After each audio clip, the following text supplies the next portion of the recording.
কখনো কখনো আমরা অনেক কিছু ভাবি, তারপর দুঃখী হয়ে যাই যে এত কিছু ভাবা সত্ত্বেও আমরা যে কর্ম করতে চেয়েছিলাম সেটা করতেই পারলাম না, যে লক্ষ্যটা আমরা লাভ করতে চাইছিলাম সেটা করতেই পারলাম না। আমরা সংসারের সামনে এটা ঘোষণা করে ফেলি, কথা দিয়ে ফেলি যে এই কর্ম আমি করে দেখাবো, এই সাফল্য আমি প্রাপ্ত করেই ছাড়ব, কিন্তু করতেই পারি না। তার কারণটা কি? চেতনা, আমাদের একাগ্রতা।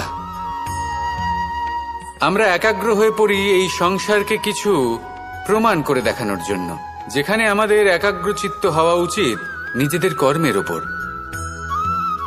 কোনো বস্তু বা কোনো সাফল্যের কামনা করা, তার জন্য পরিকল্পনা করা, তার জন্য কর্ম করা আর তা প্রাপ্ত করা, এটা আমাদের কর্তব্য। আর আমাদের মনোযোগ শুধু সেদিকেই কেন্দ্রীভূত হওয়া প্রয়োজনীয়। এই সংসারকে বলার কোনো প্রয়োজন নেই। একবার যদি আপনি কর্ম করে দেখান তাহলে সংসার এমনিও দেখতে পাবে। সেই জন্য প্রতিশ্রুতি দেবার পরিবর্তে দৃঢ় সংকল্প করে অগ্রসর হতে থাকুন। শুধু ভাবার বদলে কর্ম করতে শিখুন, আর বলার পরিবর্তে সেটা করে দেখাতে শিখুন। একবার সাফল্য লাভ করুন, তারপর এই সংসারকে বলবেন যে এটা আমি ভেবেছিলাম আর সেটাই আমি করে দেখিয়েছি। কর্ম করুন আর আসুন আমার সাথে ভালোবেসে বলুন, রাধা রাধা। সংসারে সকলের মনে বাসনা থাকে তারা যেন ধন অর্জন করতে পারেন। সবাই তার জন্য চেষ্টাও করেন। একটি অত্যন্ত ছোট শিশুও যখন সে কোনো উপহার পায় তার থেকে সে অবশিষ্ট ধন সঞ্চয় করতে চেষ্টা করে, কারণ আমরা ভাবি যে সংগ্রহ করলে আমরা ধনী হয়ে উঠতে পারবো, ধনবান হয়ে উঠতে পারবো। এবার এটাই কিন্তু গুণের ক্ষেত্রেও প্রযোজ্য। যদি আপনারা জীবনে গুণবান হতে চান তবে সংগ্রহ করার কোনো প্রশ্নই নেই। আপনাকে শুধু সম্পত্তি খরচ করতে হবে। আমি ধনের কথা বলছি না, আমি এই সংসারের সবথেকে মূল্যবান সম্পত্তির কথা বলছি, সেটা হলো সময়। গুণবান হওয়ার জন্য আপনাকে শুধু সময় খরচ করতে হবে, অর্থাৎ প্রত্যেক মুহূর্তে সদ্ব্যবহার করতে হবে, আর তাও উচিত প্রকারে। যদি এই কাজ আপনি করতে পারেন তাহলে আপনা থেকেই গুণবান হয়ে উঠবেন। আর একবার যদি গুণবান হয়ে উঠতে পারেন তাহলে ধনবানও হতে বেশি সময় লাগবে না। সেই জন্য জীবনে গুণ অর্জন করুন, সময়ের সদ্ব্যবহার করুন, আর আমার সাথে ভালোবেসে বলুন, রাধা। মন্দিরে যখনই আপনি যান সেখানে অবস্থিত প্রতিমার চরণ স্পর্শ করেন। যখন শিবলিঙ্গের অভিষেক করেন তখন স্বয়ং নিজে হাতে দুধ এবং জল দিয়ে তা ধৌত করেন, তার প্রক্ষালন করেন। কিন্তু এর পেছনে কোনো অন্ধবিশ্বাস নেই। এখানে বিষয়টা হলো ঊর্জা সংক্রান্ত। যে কোনো ব্যক্তি হোক বা কোনো বস্তু, তার নিজস্ব একটি বিশেষ ঊর্জা থাকে। সেই জন্য যখনই আমরা বড়দের চরণ স্পর্শ করি তখন সেই স্পর্শ দ্বারা সেই বিশেষ ঊর্জা আমরা নিজের অন্তরে সমাহিত করি। তাই সব সময় মনে রাখবেন, কারোর চরণ স্পর্শ করার অর্থ এটা নয় যে আপনি কারোর সামনে তুচ্ছ হয়ে যাচ্ছেন। এর অর্থ হলো এটাই যে বড় হওয়ার জন্য সেই বিশেষ ঊর্জা আপনি তার থেকে প্রাপ্ত করছেন।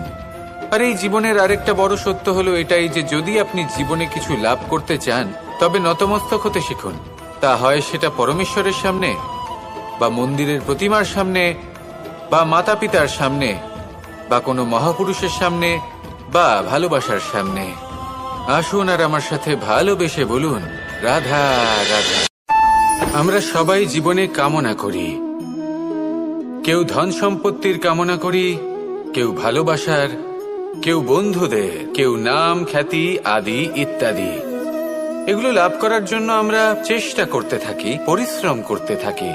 কিছু সময় পরে অর্জনও করে ফেলি, কিন্তু সবকিছু অর্জন করার কিছু সময় পরে এরা রুষ্ট হয়ে যান, আমাদের থেকে দূরে চলে যান, বা আমাদের থেকে কেড়ে নেওয়া হয়। এমনটা কেন হয়? এমনটা এই কারণে হয় কারণ মানুষের একটা দুর্বলতা আছে। কোনো কিছুই অর্জন করার পরে আস্তে আস্তে সে তার মূল্য, তার গুরুত্ব ভুলে যায়, তার জন্য চেষ্টা করা ছেড়ে দেয়। আর এটাই হলো সবথেকে বড় সমস্যা। ঠিক যেমন কোনো ব্যক্তি যিনি ধন অর্জন করতে চান তার জন্য কঠিন পরিশ্রম করেন, হয়তো ধন অর্জন করেও ফেলেন, তারপর আস্তে আস্তে ওই ধনের মূল্য ভুলে যান, উচিতভাবে তা প্রয়োগ করেন না, আস্তে আস্তে তার ধন তার সঙ্গ ত্যাগ করে দেয়, সমস্ত পরিশ্রম ব্যর্থ হয়ে যায়। সেই জন্য মনে রাখবেন, এই সংসারে কিছু অর্জন করা অত্যন্ত কঠিন ব্যাপার, কিন্তু তার থেকেও বেশি কঠিন হলো সেটা নিজের সাথে ধরে রাখা। তাই জীবনে যখনই আপনি কিছু অর্জন করবেন তার গুরুত্বটা বুঝুন, আর তারপরে সময় সময় তার মূল্য নিজেকে স্মরণ করাতে থাকুন। কৃতজ্ঞ থাকুন যে আপনার পরিশ্রম আপনাকে এই ফল দান করেছে, আর চিরকাল পরিশ্রম করুন, তবেই আপনি যেটা লাভ করেছেন সেটা আপনার কাছে থেকে যাবে। আসুন আর আমার সাথে ভালোবেসে বলুন, রাধা রাধা। এই সংসারে আপনার সবথেকে বড় বন্ধু কে?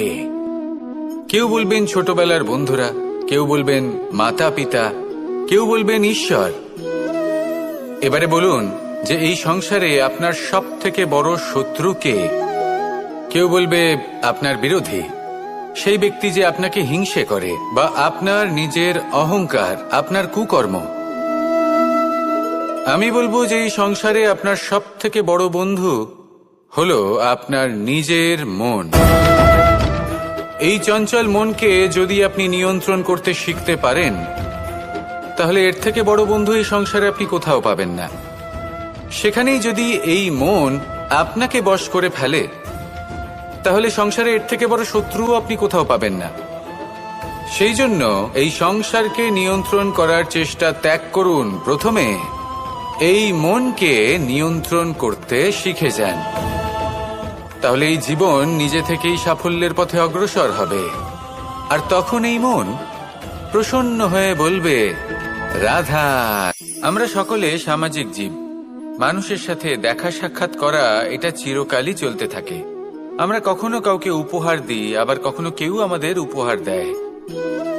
কখনো কি এমন হয়েছে যে আপনি কাউকে একটা উপহার দিয়েছেন, কিছু সময় পরে বা কিছু মাস পরে সেই উপহারই ঘুরে ফিরে আপনার কাছেই এসেছে, অর্থাৎ সেই বস্তুটাই আপনার কাছে আবার ফিরে এলো? এরকম হয়।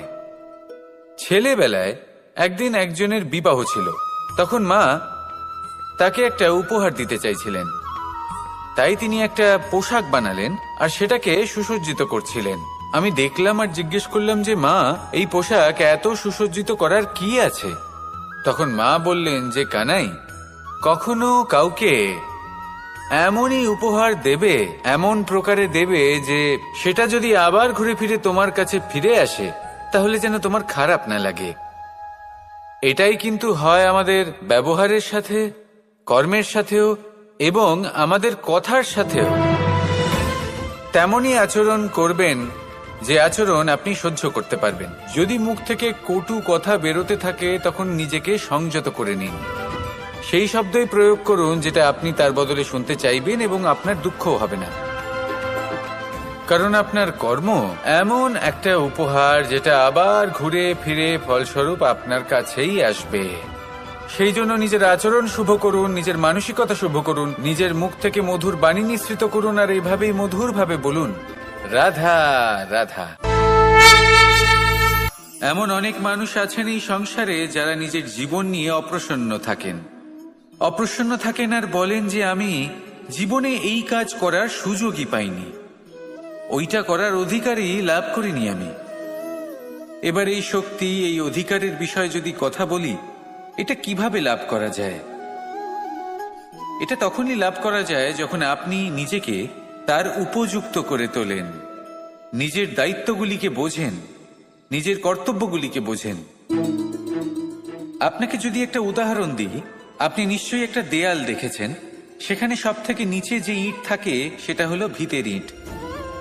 ভিতের সেই ইটগুলি নিজের কর্তব্য, নিজের দায়িত্বগুলি বোঝে, যে তাকে এক বিশাল দেওয়ালের ভার নিজের কাঁধে বহন করতে হবে। আর যখন সেই ইট এটা বোঝে, তারপরই একটা সুন্দর দেয়াল, একটা সুন্দর ভবন নির্মাণ করা শুরু করা যেতে পারে। যদি কথা বলি এক পিতার, তাহলে একজন পিতা তার পরিবারের প্রতি যে দায়িত্ব এবং যে কর্তব্য রয়েছে, নিজের সন্তানের প্রতি যে কর্তব্য রয়েছে, সেইগুলি বুঝে উঠতে পারেন। সেই দিন থেকেই সেই সন্তানের স্বর্ণময় ভবিষ্যতের অস্তিত্ব স্থাপন হয়ে যায়। যদি আপনি সেই শক্তি চান, অধিকার চান, তাহলে নিজেকে তার যোগ্য করে তুলুন। নিজের দায়িত্বগুলিকে বুঝুন, নিজের কর্তব্যগুলি পালন করুন। এই শক্তি আর অধিকার নিজে থেকেই আপনার কাছে চলে আসবে। আসুন আর আমার সাথে ভালোবেসে বলুন, রাধা রাধা। এই সংসারে প্রত্যেক ব্যক্তি বড় কিছু করতে চায়, এমন কিছু যা এই সংসারে কেউ আগে কখনো করেনি। এমন জায়গায় পৌঁছতে চায় যেখানে এর আগে কেউ কখনো পৌঁছতে পারেনি। আর কেউ এতে সফলতা অর্জন করে। কিন্তু কিছু মানুষ অসফল হয় কেন? এটাই আমার প্রশ্ন। না তো তাদের ইচ্ছেতে কোনো কমতি থাকে, না কমতি থাকে তাদের চেষ্টায়। তাহলে কেন এরা পিছিয়ে পড়ে? এর উত্তর বড়ই সরল। এই সংসার। আপনাদের বলি কিভাবে। আপনারা সকলে সংসারে মহান কাজ করতে চান, সেই মান, সেই সম্মান পেতে চান যা এর আগে কেউ কখনো পায়নি। কিন্তু আপনার সমস্যা এটাও যে এই কাজে সংসার আপনার সাথে থাকছে না। বড়ই অদ্ভুত ব্যাপার। দেখুন, ভুলে যান গোটা সংসারকে, জীবনে একা একা এগিয়ে চলুন। গঙ্গোত্রী থেকে যখন একটি জলের ফোঁটা বেরোয়, তখন সেটা শুধু এক বিন্দু জল। তারপরে যখন সে তার যাত্রা শুরু করে অন্য জলের ফোঁটার সাথে মিশে, তখন সে স্রোতে পরিণত হয়, গঙ্গাতে পরিণত হয়। যদি আপনি জীবনে এগোতে চান, তাহলে একলা এগোতে শিখুন, নির্ভীক হয়ে, সাহসের সাথে। ধনাত্মক চিন্তা নিয়ে জীবনে এগিয়ে চলুন, একা এগিয়ে চলুন। আর দেখবেন সেই মান, সেই সম্মান আপনার জন্যই অপেক্ষা করে আছে। রাধা রাধা। এই বৃক্ষ দেখতে পাচ্ছেন? বটবৃক্ষ। এই সংসারের সব থেকে বড় বৃক্ষের মধ্যে অন্যতম। কি না করে এই বৃক্ষ? অনেক বছর ধরে বেঁচে থাকে এই বৃক্ষ। এই বৃক্ষ সর্বদাই বাড়তে থাকে। কত পশু পাখিদের এই বৃক্ষ আশ্রয় প্রদান করে। পথ চলতি পথচারীদের এই বৃক্ষ ছায়া প্রদান করে, আশ্রয় প্রদান করে, বিশ্রাম করার জায়গা দেয়, শীতল ছায়া দেয়। বটবৃক্ষ সংসারের সব থেকে বড় বৃক্ষদের মধ্যে একটা বৃক্ষ। এই বৃক্ষের বীজ সর্ষে দানার থেকেও ছোট হয়, কিন্তু তা মাটির মধ্যে সমাহিত হয়ে যায়, নিজের খোলসকে ভেঙে প্রথমবার অঙ্কুরিত হয়। আর তারপরে আস্তে আস্তে আস্তে একটা ছোট্ট বীজ একটা বিশাল বটবৃক্ষে পরিণত হয়। জীবনে যদি সাফল্য পেতে চান, তাহলে এইভাবেই এগোতে হবে। ছোট ছোট পদক্ষেপের দ্বারা এই পথ চলা শুরু করতে হবে। সেই জন্য ছোট কাজ করতে কখনো সংকোচ করবেন না, ছোট কাজ করতে কখনো লজ্জা পাবেন না। যদি এই ছোট ছোট কাজ পূর্ণ নিষ্ঠা দিয়ে, পূর্ণ মনোযোগ দিয়ে, সততার সাথে করতে পারেন, তাহলে এই ছোট কাজের আকার বাড়তে থাকবে। তাই কাজগুলিকে কাজের মতোই দেখতে শুরু করুন। ছোট কাজ বা বড় কাজ এরকম ভাববেন না। তাহলে কর্ম করতে থাকুন। জীবনে আপনার অস্তিত্ব বটবৃক্ষের থেকেও বড় করে তুলুন। তাহলে আসুন আর আমার সাথে ভালোবেসে বলুন, রাধা রাধা। এই জীবন, এই জীবন দেখতে গেলে কিন্তু খুবই কঠিন। এই জীবন কি করি হে নারায়ণ, এটাকে একটু সহজ কি করে করে তোলা যায়, এই প্রশ্নই তো আসছে মনে। এর উত্তর স্বয়ং সেই মানুষের মধ্যেই লুকিয়ে, তার সিদ্ধান্তে, তার নির্বাচনের মধ্যে লুকিয়ে। এবার জীবনের যে কঠিন সময়গুলো থাকে, সেগুলো সেই প্রসঙ্গের মতোই হয়। যেমন ধরুন, আপনি হাঁটছেন হাঁটছেন আর হঠাৎ করে পায়ে কাঁটা ফুটে গেল। এবার আপনি কি করবেন? এমনও ব্যক্তি আছেন যারা সেই কষ্টের কারণে, সেই কষ্ট পাওয়ার ভয় পিছিয়ে আসেন। এমনও কিছু ব্যক্তি থাকেন যারা সেই আঘাতে নিরাময় করার জন্য সময় নষ্ট করবেন, কতটা জানি না। এমনও কিছু ব্যক্তি থাকতে পারেন যিনি হয়তো সেই কাঁটাকে তুলে নিয়ে তার ব্যবহার গজালের মতো করবেন, তাকে দেওয়ালে পুঁতে একটা সুন্দর ছবি লাগাবেন, যাতে সেই দেওয়াল আরো সুন্দর দেখতে মনে হয়। এটাই জীবনের সাথেও হতে পারে। এবার দেখুন, জীবন হলো কঠিন নাকি অত্যন্ত কঠিন সেটা গুরুত্বপূর্ণ নয়, সেটাকে সরল করার জন্য আপনি কি করছেন সেটা গুরুত্বপূর্ণ। জেনে রাখুন, আমরা সবাই মরণশীল, আমাদের সবার মৃত্যু হবে, প্রত্যেককেই এক না একদিন অবশ্যই মরতে হবে। এবার যখন সেটা হতেই চলেছে, তাহলে ভয় কেন পাবো, চিন্তা কেন করব? দুশ্চিন্তা করলে কি এর সমাধান হয়ে যাবে? কখনোই নয়। যা প্রারব্ধ তা হবেই। তাই জীবন এই কিছুক্ষণ আপনাকে বাঁচার জন্য দিয়েছে, তা বাঁচতে শুরু করে দিন। জীবনে যা পরিস্থিতি আসুক তা ধন্যাত্মক দৃষ্টিভঙ্গি দিয়ে দেখা শুরু করুন। এটা যদি আপনি শিখে নিতে পারেন, তাহলে আপনার এই জীবন সুখ ও প্রসন্নতা দ্বারা ভরে উঠবে। আর এই প্রসন্নতাই আপনি বলবেন, রাধা রাধা। লক্ষ্য, পথ আর সাফল্য, এই তিনটেই একে অপরের সাথে জড়িত, কিন্তু অনেকবার মানুষ এদের ঠিকভাবে বুঝতে পারেন না। তারা ভাবেন যে যেরকম লক্ষ্য হবে সেরকমই পথ হবে, সেই মতোই লক্ষ্য কঠিন হলে পথ কঠিন হবে, লক্ষ্য সরল হলে পথও সরল হবে। যদি আপনাকে আসল সত্যের সাথে অবগত করাই, তাহলে দেখবেন সবকিছুই এর উল্টো। লক্ষ্য নিজের পথ বানায় না, পথ সেটাই যেটা আপনি স্বয়ং নির্বাচন করে আপনি নিজে বানান। সেই অনুসারেই আপনি আপনার লক্ষ্যে পৌঁছতে পারবেন। সেই জন্য জীবনে যখনই লক্ষ্যে পৌঁছানোর পথের বিষয়ে আপনি কোনো সিদ্ধান্ত নেবেন, তাহলে তা ভেবে চিন্তে নেবেন, কারণ এই পথ অত্যন্ত গুরুত্বপূর্ণ। পথ যদি শুভ হয়, তাহলে লক্ষ্য আপনা থেকেই শুভ হয়ে যায়। তাহলে আসুন আমার সাথে ভালোবেসে বলুন, রাধা রাধা। প্রজাপতি আকাশে উড়ে বেড়ায়, সে সুন্দর ফুলের রস আস্বাদন করে, উন্মুক্ত উড়ে বেড়ায়, কিন্তু তারও বিপদ কম কিছু নেই।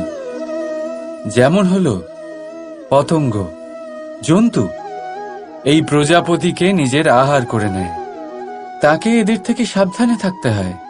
সত্য হলো এটাই যে এই প্রজাপতি ততদিনই সুরক্ষিত থাকে যতদিন এদের পাখনা বৃদ্ধি পায় না। যখন এরা এদের খোলসের মধ্যে থাকে, যখন না কারো দৃষ্টি এদের উপর পড়ে আর না কোনো শত্রু এদের আঘাত করতে পারে, কিন্তু তখন তারা বন্ধ থাকে, অবিচল নিশ্চল থাকে। এই সুন্দর সংসার দেখার জন্য, এই সুন্দর আকাশ পাওয়ার জন্য তাকে তার সুরক্ষা ক্ষেত্র থেকে বাইরে বেরিয়ে আসতেই হয়। আর এটাই জীবনের নিয়ম। মানুষের সাথেও ঠিক এরকমই হয়। যদি মানুষ বিশ্রাম আর সুরক্ষা এদের বন্ধন থেকে না বেরোয়, তাহলে সে জীবিত অবশ্যই থাকবে, কিন্তু জীবন ধারণ করতে পারবে না। কারণ যদি জীবনে বড় কিছু করতে হয়, বড় কোনো কিছু পেতে হয়, সাফল্যের শিখর অবধি পৌঁছতে হয়, তাহলে সর্বপ্রথম আপনাকে নিজের সুরক্ষা ক্ষেত্র থেকে বেরিয়ে আসতেই হবে। এই আরামকে ত্যাগ করতেই হবে। তবেই আপনি সফল হতে পারবেন, তবেই আপনি এই প্রজাপতির মতো আকাশে উড়ে বেড়াতে পারবেন। রাধা রাধা। সমাজ, আমরা এই সমাজে বাস করি আর বহুবার একটা গুরুত্বপূর্ণ কথা ভুলে যাই। এই সমাজ আমরা সকলে মিলে তৈরি করি। সমস্ত সময় কাটিয়ে দিই এইটা ভাবতে ভাবতে যে এই সমাজ কি ভাববে, আমার কি করা উচিত, আমার কি ভাবা উচিত।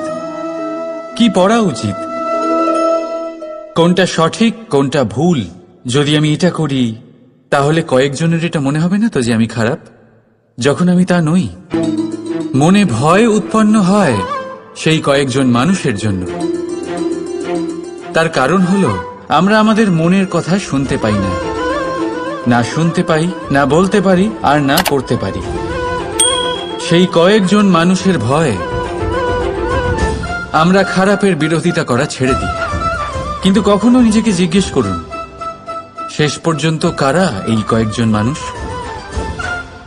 এই সংসারে প্রতিটি মানুষেরই নিজের আলাদা আলাদা ব্যক্তিত্ব আছে, আলাদা দৃষ্টিভঙ্গি আছে।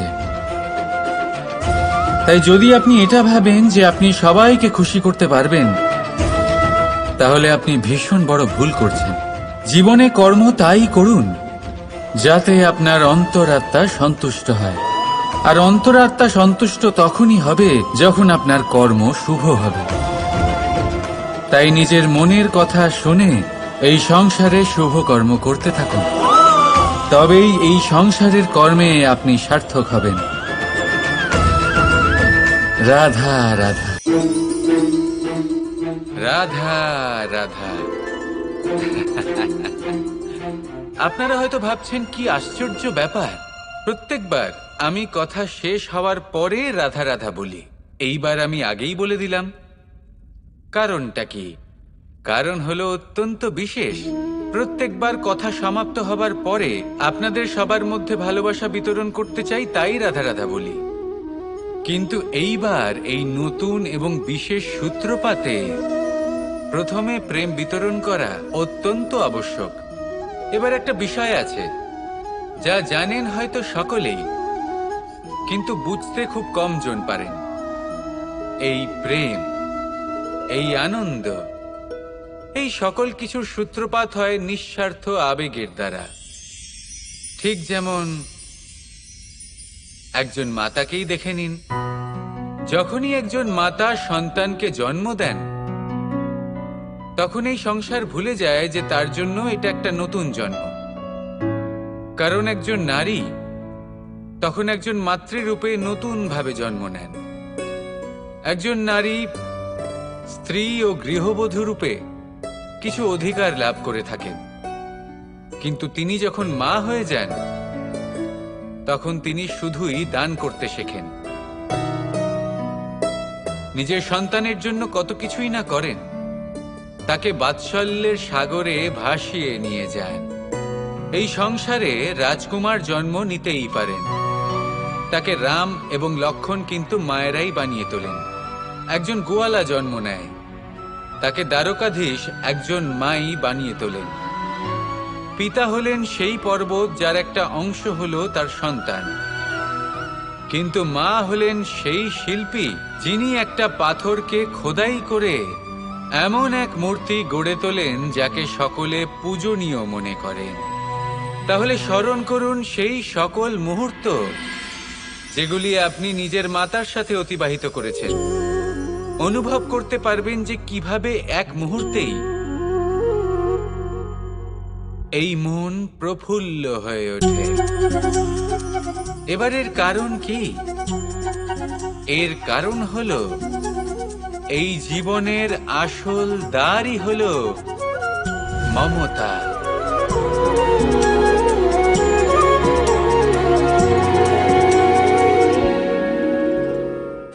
বিগত দিনের কিছু কথা মনে পড়ে গেল।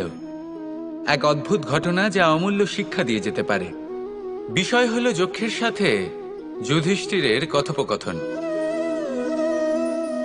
একবার যক্ষ যুধিষ্ঠিরকে জিজ্ঞেস করলেন, ওনাকে বললেন যে আমার কিছু প্রশ্নের উত্তর যদি আপনি দিতে পারেন তাহলে আমি আপনার বাকি ভ্রাতাগণকে আবার জীবিত করে তুলব। সেগুলোর মধ্যে খুব গুরুত্বপূর্ণ আর কঠিন একটা প্রশ্ন ছিল, এই সংসারে সব থেকে শ্রেষ্ঠ আশ্চর্য কোনটি? এই প্রশ্ন আমি আপনাকে জিজ্ঞেস করছি। এবার কেউ বলবেন স্বর্ণ দ্বারা নির্মিত লঙ্কা, এটি হলো সংসারের সব থেকে বড় আশ্চর্য। কেউ বলবেন বরফে ঢাকা সেই পর্বত যা আকাশ স্পর্শ করে। কেউ বলবেন সেই সমুদ্র যার গভীরতা মাপা অসম্ভব ব্যাপার। কেউ বলবেন সেই বায়ু যা আমরা দেখতে পাই না, কিন্তু তা আমাদের জীবন দান করে।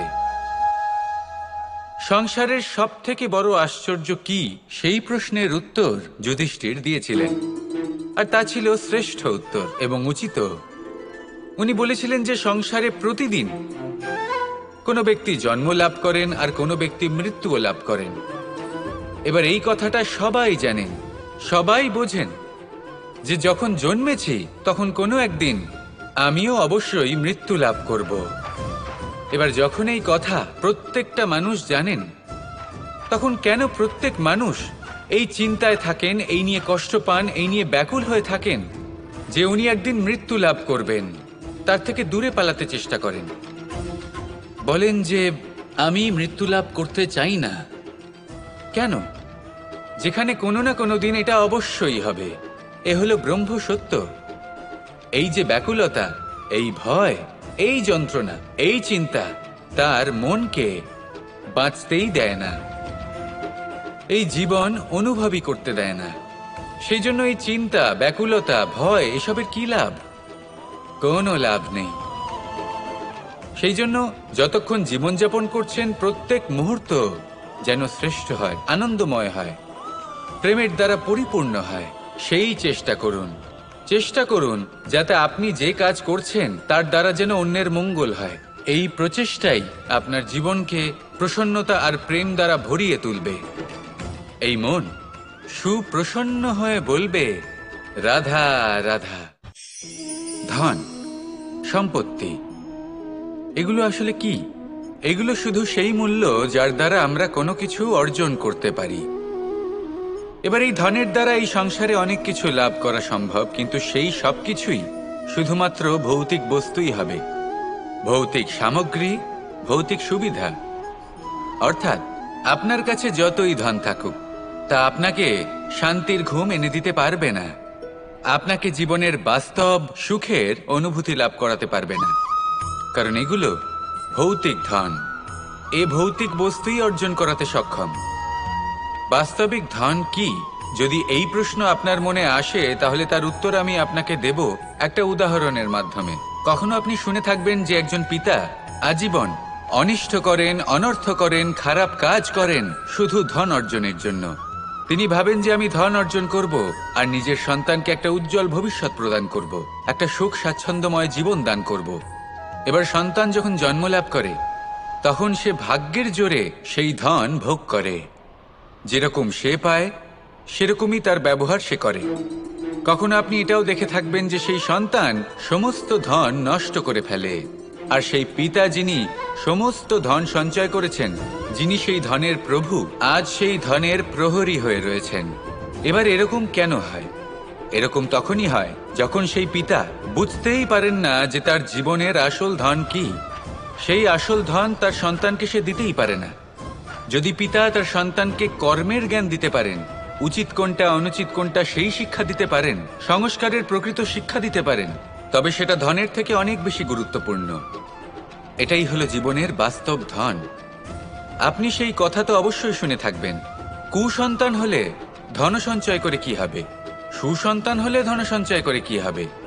সন্তান যদি কুপুত্র হয় তাহলে সব নষ্ট করে ফেলবে, আর সন্তান যদি সুপুত্র হয় তাহলে ধন থাকুক না থাকুক, সে নিজেই কর্মের পথে অগ্রসর হয়ে ধন অর্জন করবে আর নিজের জন্য এক উজ্জ্বল ভবিষ্যৎ গড়ে তুলবে। তাই সন্তানকে সম্পদ দেওয়ার আগে কর্মের জ্ঞান দান করুন, সুশিক্ষা দিন, কারণ এটাই হলো জীবনের প্রকৃত ধন। আসুন আর আমার সাথে ভালোবেসে বলুন, রাধা রাধা। আমরা সকলে শক্তি অনুভব করতে চাই। এবার যদি আপনাকে জিজ্ঞেস করা হয় যে সবথেকে বেশি শক্তির অনুভব কোথা থেকে করা সম্ভব, তখন কেউ কেউ বলবেন পুষ্টিকর আহার গ্রহণ করলে, ব্যায়াম করলে, কেউ বলবেন ধন লাভ করলে, বন্ধুদের থেকে, পরিবারের থেকে, আদি ইত্যাদি। এইভাবে আপনি শক্তির অনুভব অবশ্যই করতে পারেন, কিন্তু সবথেকে বেশি শক্তির অনুভব যদি আপনি করতে চান, তাহলে তা পাবেন শুধু একতার দ্বারা, সংগঠনের দ্বারা।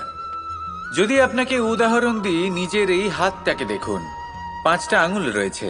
কোনো একটা বস্তুকে নিজের একটা আঙুল দ্বারা তুলে ধরার চেষ্টা করে দেখুন। বড়ই কষ্ট হবে। তখন আপনি বুঝতে পারবেন যখন এই 5টি আঙুল একত্রিত হয় তখন কোনো কাজ কতটা সহজ হতে পারে। এটাই হলো শক্তি একতার। সব থেকে ভালো উদাহরণ যদি আপনাকে দিই তাহলে বাঁশি।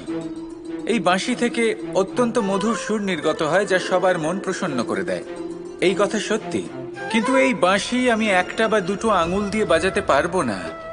আমাকে প্রত্যেকটা আঙুল ব্যবহার করতেই হবে, তবেই এর থেকে মধুর সুর নির্গত হবে যা সকলকে প্রসন্ন করবে, ঠিক কিনা?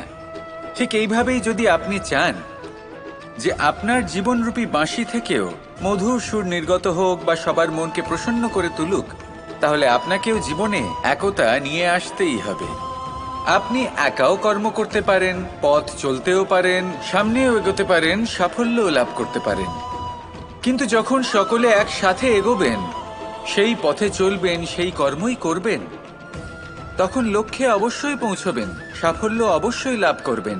কিন্তু সেই সাফল্য এবং তার আনন্দর সংমিশ্রণটাই একটু অন্যরকম হবে।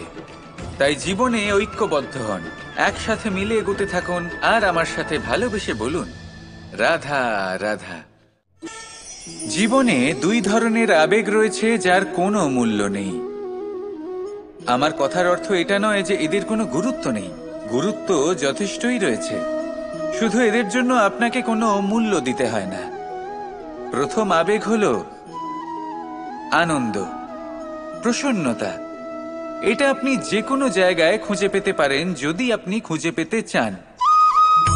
আপনি কোনো পুষ্পের সৌন্দর্য দেখে প্রসন্ন হতে পারেন, বায়ুর কারণে যখন একটি বৃক্ষ শিহরিত হয় সেটা দেখে আপনি প্রসন্ন হতে পারেন, একটা ছোট্ট শিশুর কলরব শুনেও আপনি প্রসন্ন হতে পারেন, একটা ক্রন্দনরত বালককে হাসিয়ে আপনি প্রসন্ন হতে পারেন।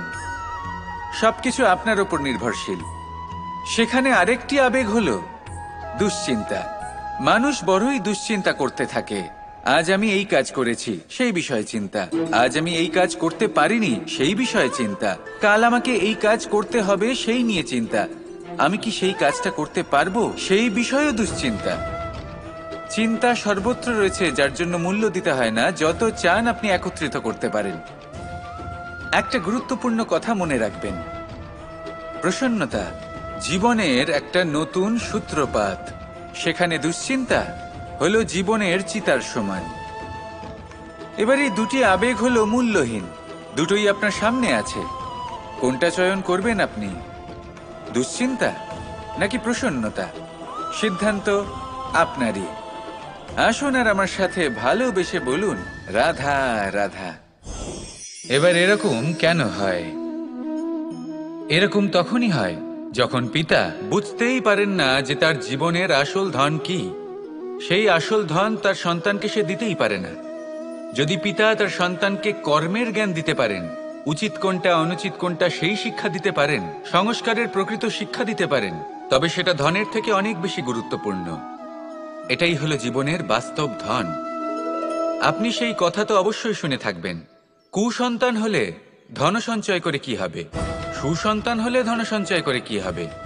সন্তান যদি কুপুত্র হয় তাহলে সব নষ্ট করে ফেলবে, আর সন্তান যদি সুপুত্র হয় তাহলে ধন থাকুক না থাকুক সে নিজেই কর্মের পথে অগ্রসর হয়ে ধন অর্জন করবে আর নিজের জন্য এক উজ্জ্বল ভবিষ্যৎ গড়ে তুলবে। তাই সন্তানকে সম্পদ দেওয়ার আগে কর্মের জ্ঞান দান করুন, সুশিক্ষা প্রদান করুন, কারণ এটাই হলো জীবনের প্রকৃত ধন। আসুন আর আমার সাথে ভালোবেসে বলুন রাধা রাধা। এই সংসারের প্রত্যেক বস্তুর, প্রত্যেক পরিস্থিতির, প্রত্যেক আবেগের 2টি দিক আছে। এর মধ্যে পার্থক্য করা সম্ভব শুধুমাত্র দৃষ্টিভঙ্গির দ্বারা। যদি কোনো ব্যক্তি পর্বত শিখরে দাঁড়িয়ে থাকেন তাহলে উনি এটাই দেখতে পাবেন যে এই জলের ধারা সমুদ্রের দিকে বয়ে চলেছে। আরেক ব্যক্তি যিনি সমুদ্রের কাছে দাঁড়িয়ে আছেন তার এটাই মনে হবে যে এই জলের ধারা সমুদ্রের দিকে আসছে। এখানে বিষয়টা হলো দৃষ্টিভঙ্গির, আর এটাই সময়ের সাথেও হয়ে থাকে। অনেক সময় মানুষ চিন্তিত হয়ে পড়েন, ত্রস্ত হয়ে পড়েন যে তার কাছে হয়তো খুব কম সময় আছে, তাতে তিনি অনেক কিছুই করতে পারবেন না, আর একটু সময় থাকলে খুব ভালো হতো। তিনি এইভাবেও ভাবতে পারেন যে অল্প হলেও সময় বাকি তো রয়েছে, অর্থাৎ যা অবশিষ্ট আছে তাকে সংরক্ষণও করা সম্ভব, তাতে জীবন যাপনও করা সম্ভব। আর এটা নির্ভর করছে আপনার ওপর। তাই দৃষ্টিভঙ্গি ইতিবাচক রাখুন আর আমার সাথে ভালোবেসে বলুন, রাধা রাধা।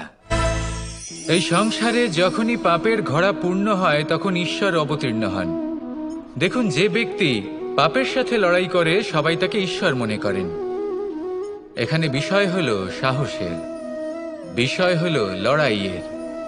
এই সময় সর্বশ্রেষ্ঠ শিক্ষক, আর সময় তার সাথেই খেলা খেলে যে সর্বশ্রেষ্ঠ খেলোয়াড় হয়। সময় তাদেরই পরীক্ষা নেয়। এবার হয় আপনি আগে থেকেই সর্বশ্রেষ্ঠ হন, নয় এই খেলা খেলতে খেলতে সর্বশ্রেষ্ঠ হয়ে ওঠেন। যখনই এই সময় আপনার পরীক্ষা নেবে তখন কখনোই নিরাশ হয়ে পড়বেন না। নির্ভীক হয়ে সাহসের সাথে সামনের দিকে তাকান এবং এগিয়ে চলুন। পরিস্থিতিগুলির এবং পরীক্ষার সম্মুখীন হন। এই পরীক্ষা ভবিষ্যতে আপনাকে এমন একটা ফল দেবে যে আপনি কৃতজ্ঞ বোধ করবেন যে আজ আপনি এই পরীক্ষার সম্মুখীন হওয়ার সুযোগ পেয়েছেন। আসুন আর আমার সাথে ভালোবেসে বলুন, রাধা রাধা। কেউ বলে জীবন খুব ক্ষণস্থায়ী, কেউ বলে জীবন হলো একটা সুন্দর স্বপ্নের মতো, আবার কেউ বলবে জীবন হলো এক কঠোর সত্য। কিন্তু জীবন আসলে কি? জীবন হলো আপনারই প্রতিবিম্ব, একটা দর্পণ। অর্থাৎ আপনি জীবনকে সেইভাবেই পাবেন যেরকম আপনি নিজেকে প্রতিপন্ন করবেন। যদি আপনি দর্পণের দিকে তাকিয়ে হাসেন তাহলে আপনি সামনে হাসি মুখী দেখতে পাবেন। এবার যদি আপনি গম্ভীর হয়ে থাকেন তাহলে আপনি একজন রুষ্ট ব্যক্তি দেখতে পাবেন। শেষে সবথেকে বেশি গুরুত্বপূর্ণ হলো আপনার চেষ্টা। আপনাকে সবসময় চেষ্টা করতে হবে যাতে আপনি নিজেকে প্রসন্ন এবং ইতিবাচক মনোভাবে রাখেন। এটা হলো আপনারই উত্তরদায়িত্ব, তাকে পালন করুন। এই মনকে প্রসন্ন রাখুন, এই সংসারকে সুন্দর বলে মনে হবে। আর এই মন প্রসন্ন হয়ে বলবে, রাধা রাধা। সময় যা সবকিছুকে সমান করে দিতে পারে, যা সব থেকে বেশি শক্তিশালী, সব থেকে বড় সম্পত্তি, সব থেকে বড় শিক্ষক এবং সব থেকে বড় সুযোগ। এই সময় যখন ভালো যায় তখন তা আপনাকে আমিত্বে মত্ত করে তোলে, অহংকারে নিমজ্জিত করে দেয়। আর যখন খারাপ হয় তখন দুঃখের সাগরে নিজের প্রতি ঘৃণাবোধে নিমজ্জিত করে।